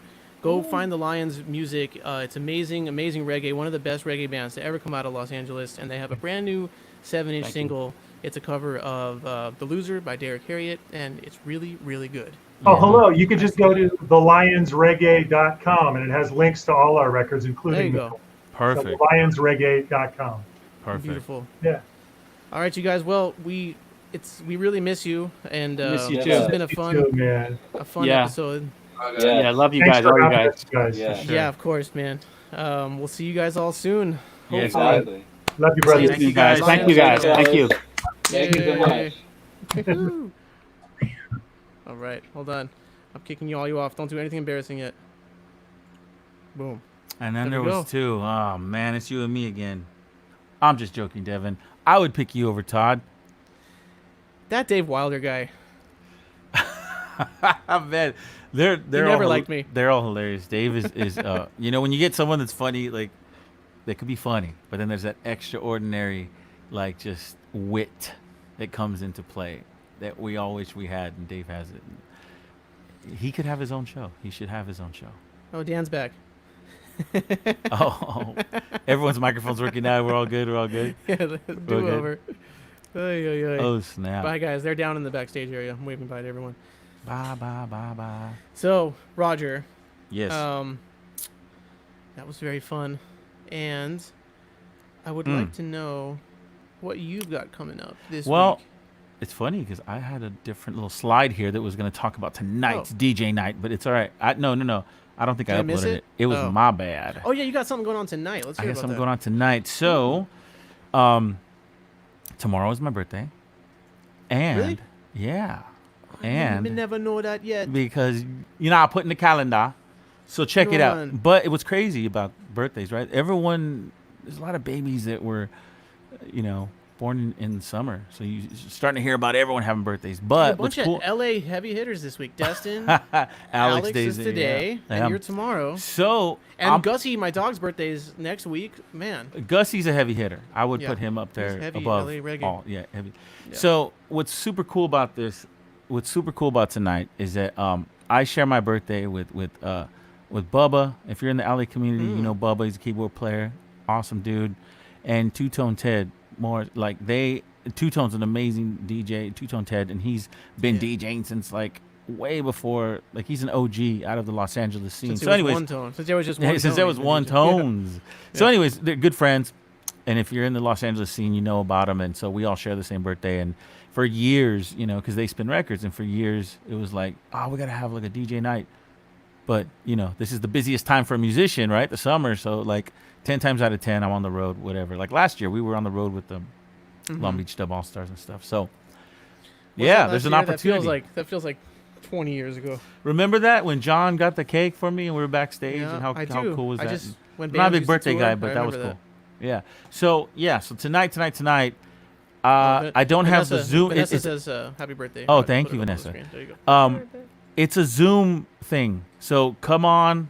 I'm going to be DJing. The other two are going to be DJing. We got Mr. Ian DJing. It's at Rocksteady Lounge, virtual Rocksteady Lounge, hosted by Terry Lee. It's going to be really, really fun. It's going to be on Zoom. What time? So it starts at 8. flyer It here. starts Hold at 8.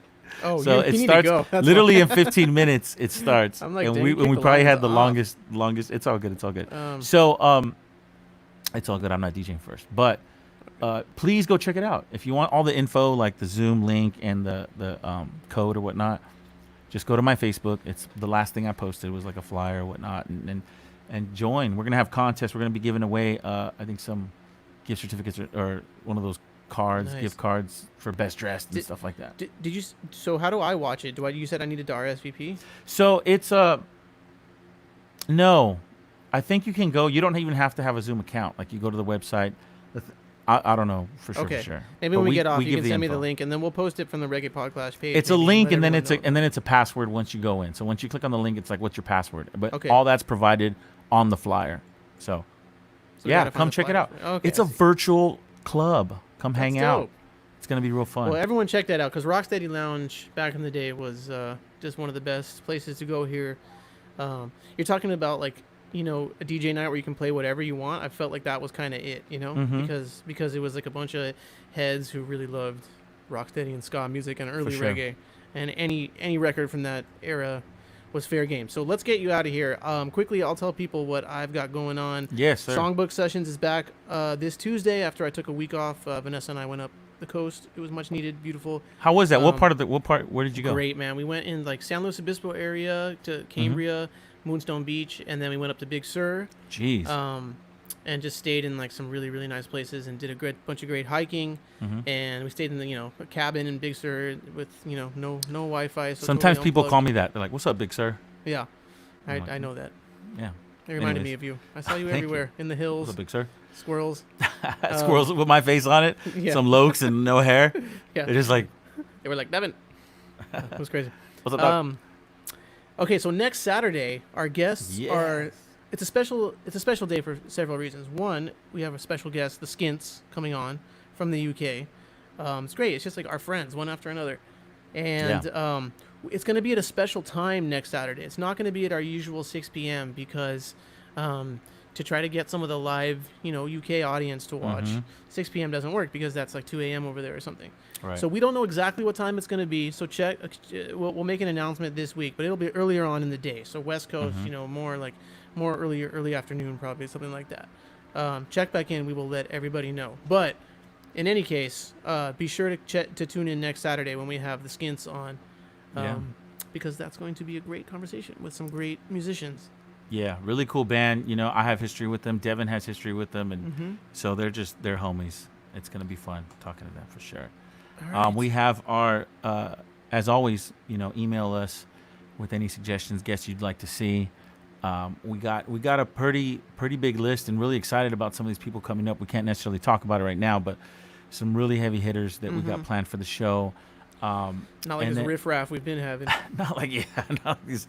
Yeah, exactly. L.A. ska reggae people. No. And also we have the playlist updated every week. Me and Devin come up with a new playlist of music that we're really digging. Two songs of which that we actually have on record, and those are the ones that become song of the week, record of the week. And but the other tunes, we just are recommending them because we really dig them. And it's all the whole playlist is on our website, thereggaepodclash.com. And it should be, the website's coming together right now. There was some problems with people viewing it from mobile devices, right? But Roger's been hard at work at it, and I think you've addressed a lot of that, Okay, right? not really hard, but well. no, I'm joking. Yeah. We're on a certain service right now. We're gonna, I might be jumping over to the whole WordPress thing. I don't know, but you can go. It's working, and you can sign up on the first page right there, and on our contact page. Be sure to sign up because we're gonna start doing giveaways on there too, and plus you just up to the date news. You want to know what's cracking with who's gonna be on the show. Nice. Well, yes, everybody, please check out the website. Roger, I know you got to run to your DJ thing, so we will let you go. Everybody, please, if you're into podcasts, go download, subscribe, rate, and review to this podcast on wherever you get your podcasts. Big special thanks to our guests, the Lions today, Blake Coley, Dan Ubik, Dave Wilder, and Black Shakespeare. It was great to see those guys. Really, really miss them. Yes. And just to see their faces and hear their beautiful, angelic voices. Definitely, man. Big ups to those guys. We're big fans. They're amazing dudes. Thank you, guys.